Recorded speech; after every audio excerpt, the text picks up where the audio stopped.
This is the final site of our journey through southern Campeche, looking at quite a few different Mayan sites.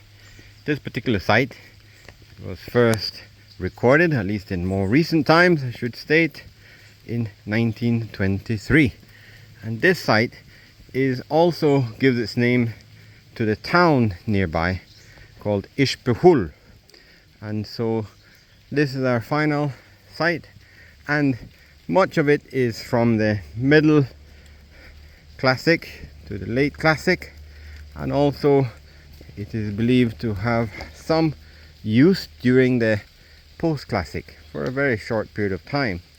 Again, here we have some interesting examples of what seem to be metates, but rather than made of granite, which we're more familiar with, these seem to be made of hardened limestone.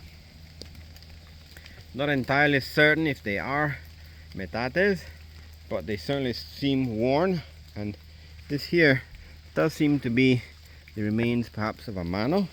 Again, not entirely certain of that, but what is certain is that this type of architecture is very typical of this region. It's a unique architectural style called Rio Bec, and is part of what you will find in this region, which is lots of stucco, lots of friezes, lots of nice artistic touches, which give this region that unique style. And it is also what makes it a little different from perhaps some of the architecture that we are likely to come across in Western Belize, or in fact other parts of the Mayan world. This one here is called structure number 2, and it was perhaps most of all a residential quarter for members of the elite families who would have been kind of like the rulers at this site here. And although it's perhaps kind of a little bit looking a bit worse for wear, you can still see where the quarters, the living quarters would have been for the elite family.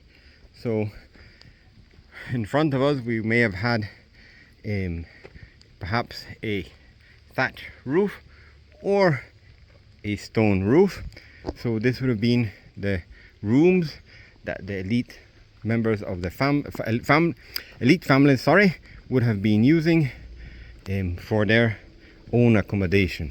Okay, so to perhaps the modern eye seems like rather small rooms, but the truth of the matter is these are rather substantial rooms for people from that time period, essentially from around about maybe 500 AD onwards to when the site is abandoned, around about 850 AD, even though there is some evidence to suggest that it was in fact also still used during the post-classic period. But there you have it, and we'll be exploring that building just beyond this one shortly.